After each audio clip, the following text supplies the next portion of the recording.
God said to Jacob, "Arise, go up to Bethel and live there. Make there an altar to God, who appeared to you when you fled from the face of Esau your brother." Then Jacob said to his household and to all who were with him, "Put away the foreign gods that are among you. Purify yourselves, change your garments. Let us arise and go up to Bethel. I will make there an altar to God, who answered me in the day of my distress, and was with me in the way which I went." They gave to Jacob all the foreign gods which were in their hands, and the rings which were in their ears, and Jacob hid them under the oak which was by Shechem. They traveled, and a terror of God was on the cities that were round about them, and they didn't pursue the sons of Jacob. So Jacob came to Luz, which is in the land of Canaan, the same as Bethel, he and all the people who were with him. He built an altar there and called the place El Bethel, because there was God revealed to him, when he fled from the face of his brother. Deborah, Rebekah's nurse, died, and she was buried below Bethel under the oak, and the name of it was called Alon Bakuth. God appeared to Jacob again when he came from Padan Aram and blessed him. God said to him, "Your name is Jacob.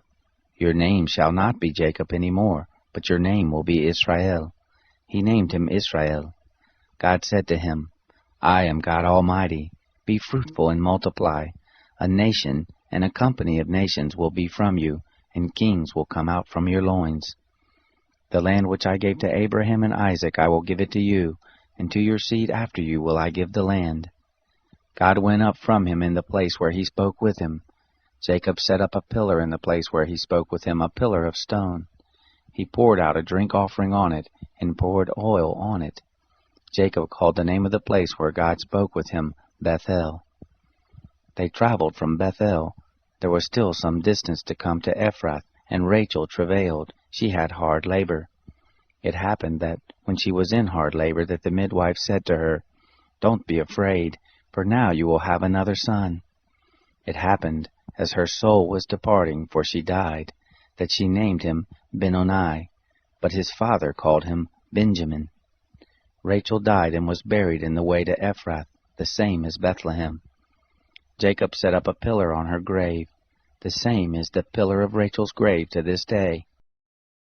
Israel traveled, and spread his tent beyond the tower of Eder.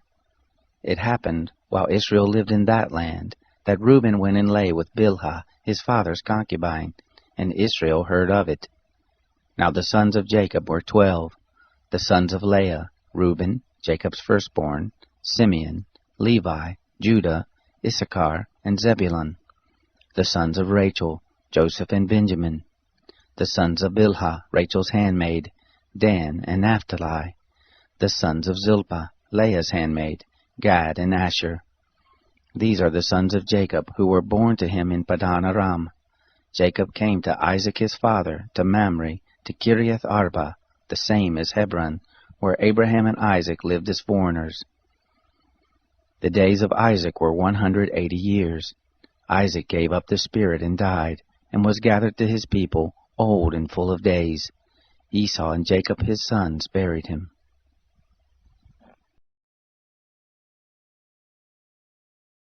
Now this is the history of the generations of Esau. The same is Edom.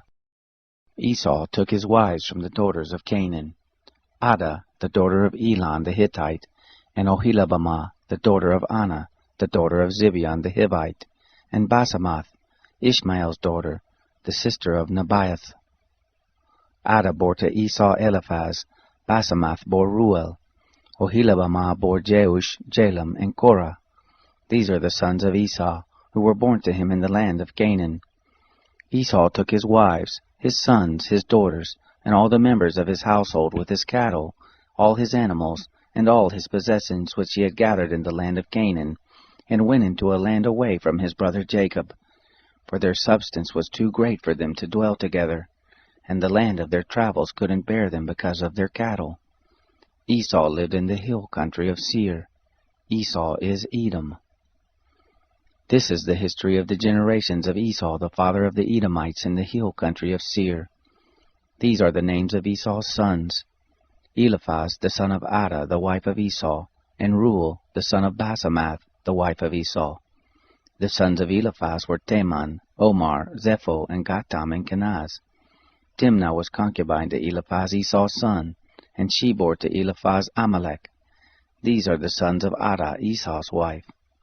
These are the sons of Reuel, Nahath, Zerah, Shammah, and Misa. These were the sons of Basemath, Esau's wife. These were the sons of Aholibamah, the daughter of Anna, the daughter of Zibeon, Esau's wife. She bore to Esau Jeush, Jalem, and Korah. These are the chiefs of the sons of Esau. The sons of Eliphaz, the firstborn of Esau: Chief Teman, Chief Omar, Chief Zepho, Chief Kenaz, Chief Korah, Chief Gatan, Chief Amalek. These are the chiefs who came of Eliphaz in the land of Edom. These are the sons of Ada. These are the sons of Reuel, Esau's son: Chief Nahath, Chief Zerah, Chief Shammah, Chief Misa. These are the chiefs who came of Reuel in the land of Edom. These are the sons of Basemath, Esau's wife. These are the sons of Aholibamah, Esau's wife: Chief Jeush, Chief Jalem, Chief Korah. These are the chiefs who came of Aholibamah, the daughter of Anna, Esau's wife. These are the sons of Esau, and these are their chiefs.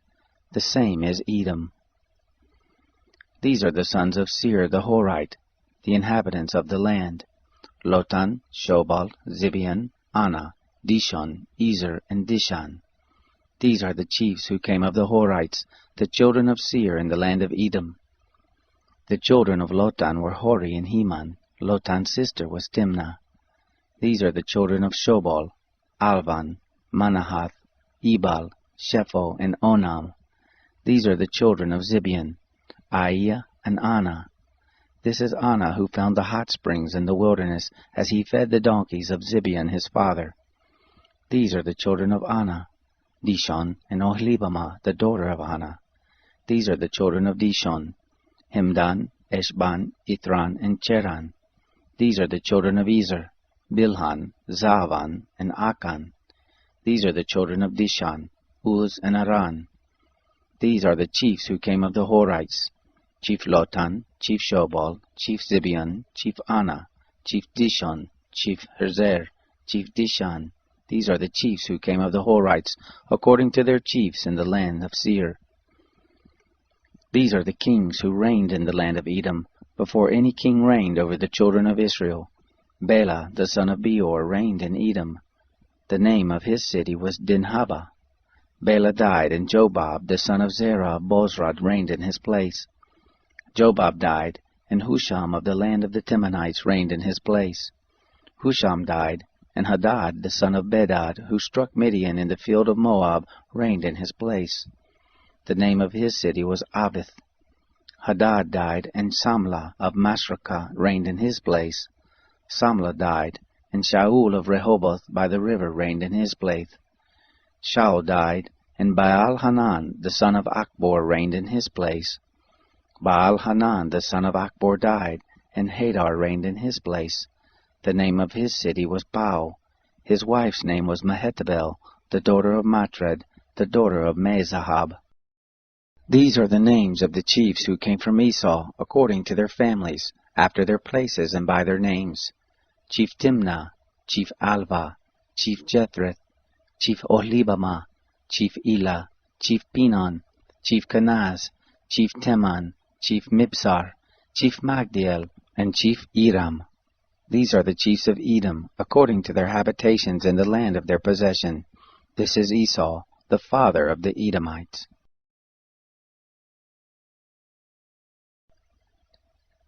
Jacob lived in the land of his father's travels, in the land of Canaan. This is the history of the generations of Jacob. Joseph, being 17 years old, was feeding the flock with his brothers. He was a boy with the sons of Bilhah and Zilpah, his father's wives. Joseph brought an evil report of them to their father. Now Israel loved Joseph more than all his children, because he was the son of his old age, and he made him a coat of many colors. His brothers saw that their father loved him more than all his brothers, and they hated him, and couldn't speak peaceably to him. Joseph dreamed a dream, and he told it to his brothers, and they hated him all the more.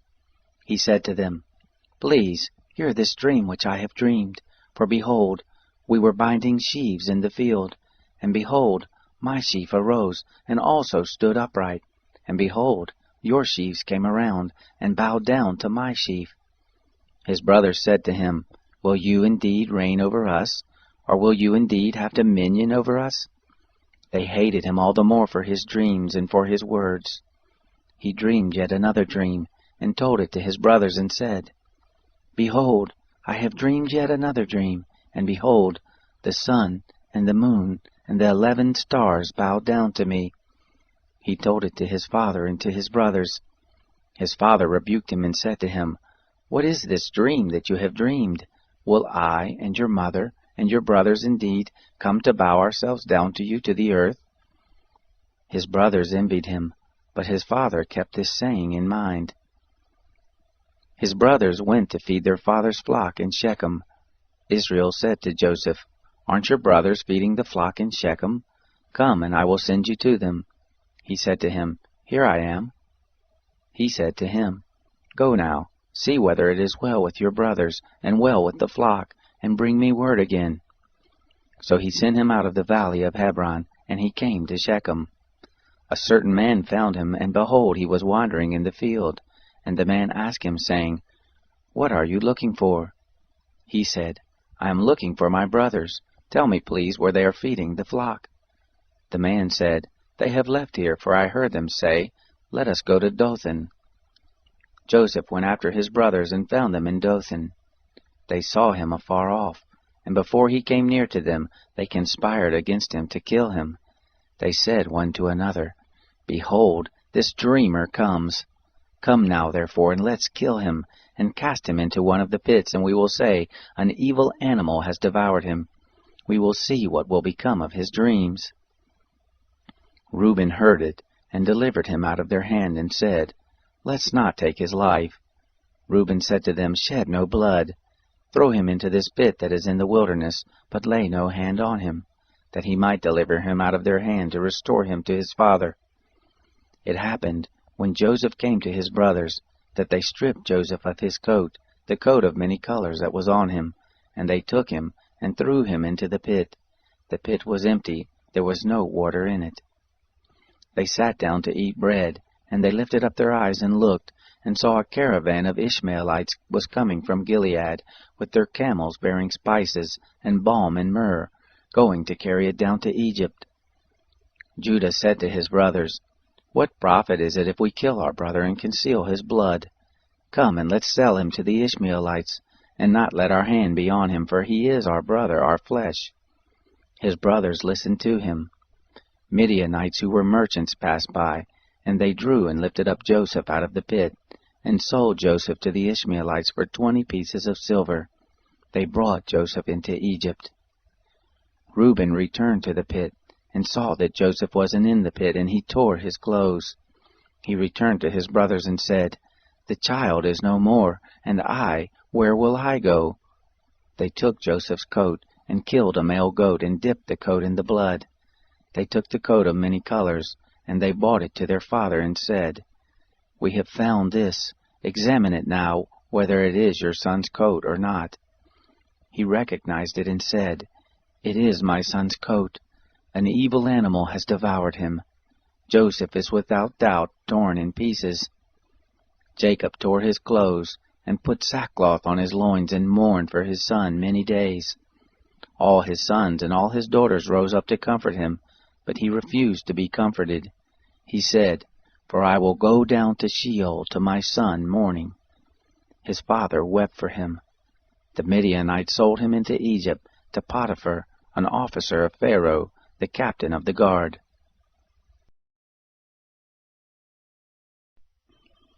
It happened at that time that Judah went down from his brothers and visited a certain Adullamite, whose name was Hira. Judah saw there a daughter of a certain Canaanite, whose name was Shua. He took her and went into her. She conceived and bore a son, and he named him She conceived again and bore a son, and she named him Onan. She yet again bore a son, and named him Shelah, and he was at Kezib when she bore him. Judah took a wife for his firstborn, and her name was Tamar. Judah's firstborn, was wicked in the sight of the Lord. The Lord killed him. Judah said to Onan, "Go into your brother's wife, and perform the duty of a husband's brother to her, and raise up seed to your brother." Onan knew that the seed wouldn't be his, and it happened, when he went into his brother's wife, that he spilled it on the ground, lest he should give his seed to his brother. The thing which he did was evil in the sight of the Lord, and he killed him also.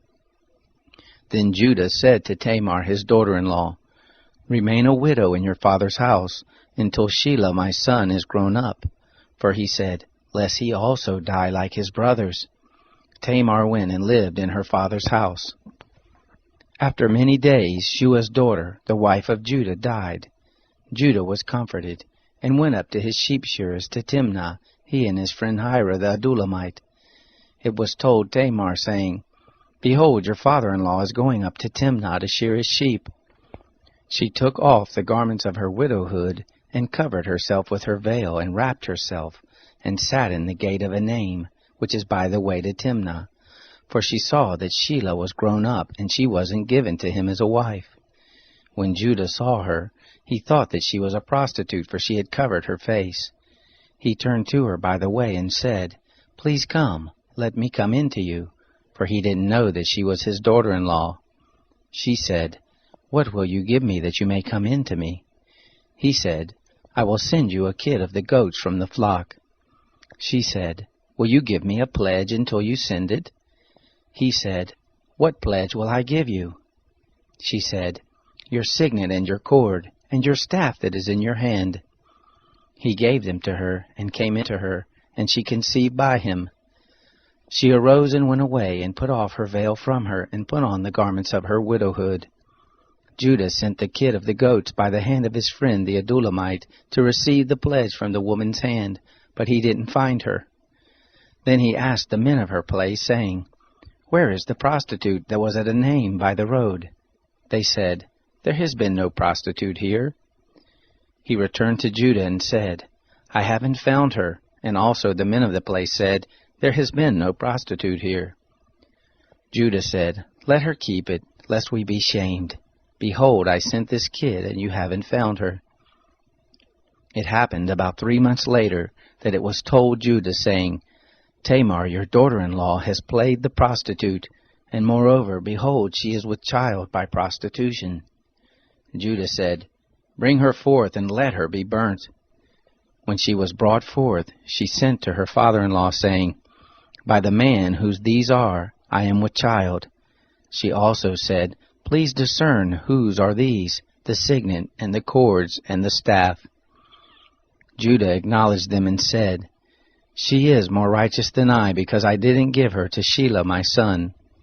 He knew her again no more. It happened in the time of her travail, that behold, twins were in her womb. It happened, when she travailed, that one put out a hand, and the midwife took and tied a scarlet thread on his hand, saying, "This came out first." It happened, as he drew back his hand, that behold, his brother came out, and she said, "Why have you made a breach for yourself?" Therefore his name was called Perez. Afterward his brother came out, that had the scarlet thread on his hand, and his name was called Zerah.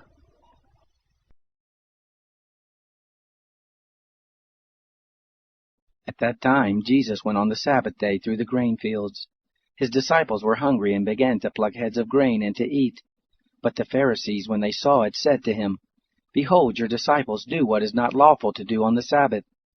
But he said to them, "Haven't you read what David did when he was hungry, and those who were with him? How he entered into the house of God, and ate the showbread, which was not lawful for him to eat, neither for those who were with him, but only for the priest?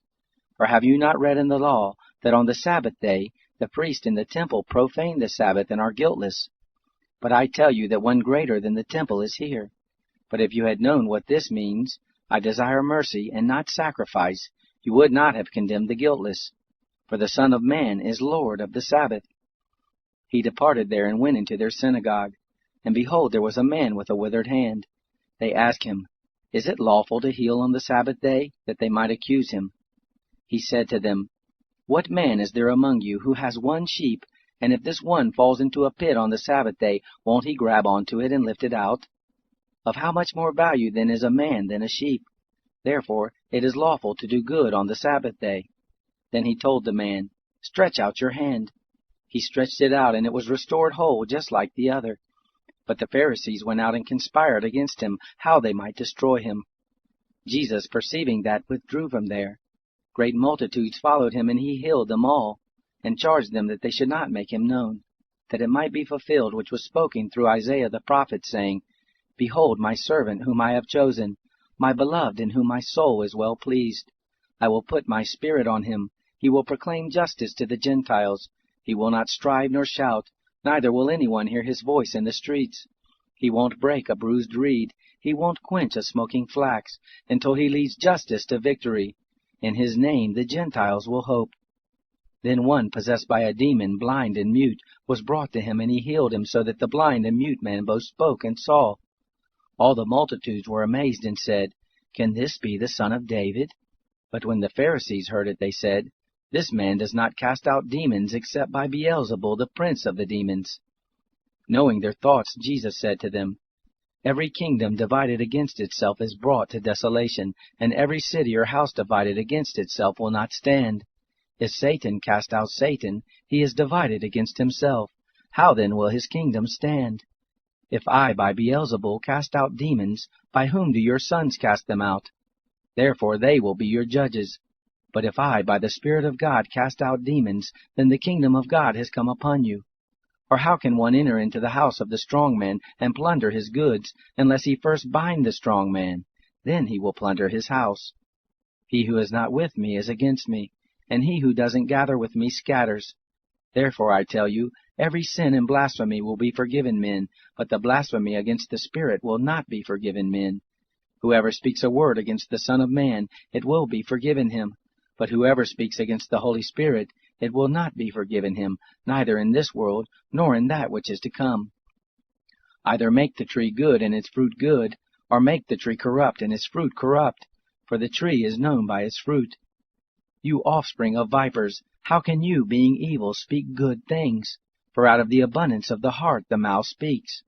The good man out of his good treasure brings out good things, and the evil man out of his evil treasure brings out evil things. I tell you that every idle word that men speak, they will give account of it in the day of judgment. For by your words you will be justified, and by your words you will be condemned." Then certain of the scribes and Pharisees answered, "Teacher, we want to see a sign from you." But he answered them, "An evil and adulterous generation seeks after a sign, but no sign will be given it but the sign of Jonah the prophet. For as Jonah was 3 days and 3 nights in the belly of the whale, so will the Son of Man be 3 days and 3 nights in the heart of the earth. The men of Nineveh will stand up in the judgment with this generation and will condemn it, for they repented at the preaching of Jonah, and behold, someone greater than Jonah is here. The queen of the south will rise up in the judgment with this generation and will condemn it, for she came from the ends of the earth to hear the wisdom of Solomon, and behold, someone greater than Solomon is here. But the unclean spirit, when he has gone out of the man, passes through waterless places, seeking rest, and doesn't find it. Then he says, I will return into my house from which I came out. And when he has come back, he finds it empty, swept, and put in order. Then he goes and takes with himself 7 other spirits more evil than he is, and they enter in and dwell there. The last state of that man becomes worse than the first. Even so will it be also to this evil generation. While he was yet speaking to the multitudes, behold, his mother and his brothers stood outside, seeking to speak to him. One said to him, Behold, your mother and your brothers stand outside, seeking to speak to you. But he answered him who spoke to him, Who is my mother? Who are my brothers? He stretched out his hand toward the disciples and said, Behold my mother and my brothers. For whoever does the will of my Father who is in heaven, he is my brother and sister and mother.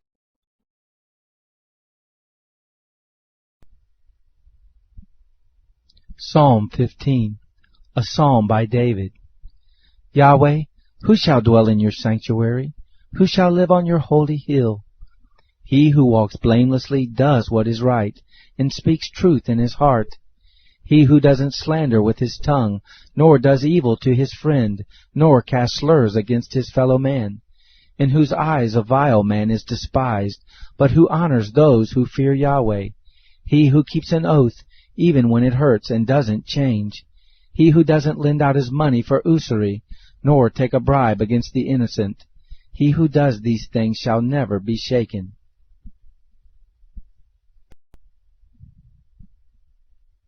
Psalm 16, a poem by David. Preserve me, God, for in you do I take refuge. My soul, you have said to Yahweh, you are my Lord. Apart from you I have no good thing. As for the saints who are in the earth, they are the excellent ones in whom is all my delight. Their sorrows shall be multiplied who give gifts to another God. Their drink offerings of blood I will not offer, nor take their names on my lips. Yahweh assigned my portion and my cup. You made my lot secure. The lines have fallen to me in pleasant places. Yes, I have a good inheritance. I will bless Yahweh, who has given me counsel. Yes, my heart instructs me in the night seasons. I have set Yahweh always before me. Because he is at my right hand, I shall not be moved. Therefore my heart is glad, and my tongue rejoices. My body shall also dwell in safety. For you will not leave my soul in Sheol, neither will you allow your Holy One to see corruption. You will show me the path of life. In your presence is fullness of joy. In your right hand there are pleasures forevermore.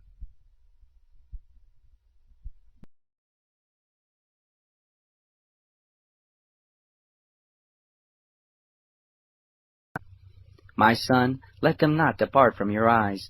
Keep sound wisdom and discretion. So they will be life to your soul and grace for your neck. Then you shall walk in your way securely. Your foot won't stumble. When you lie down, you will not be afraid. Yes, you will lie down, and your sleep will be sweet. Don't be afraid of sudden fear, neither of the desolation of the wicked when it comes. For Yahweh will be your confidence, and will keep your foot from being taken. Don't withhold good from those to whom it is due, when it is in the power of your hand to do it. Don't say to your neighbor, Go, and come again. Tomorrow I will give it to you, when you have it by you. Don't devise evil against your neighbor, seeing he dwells securely by you. Don't strive with a man without cause if he has done you no harm. Don't envy the man of violence. Choose none of his ways. For the perverse is an abomination to Yahweh, but his friendship is with the upright.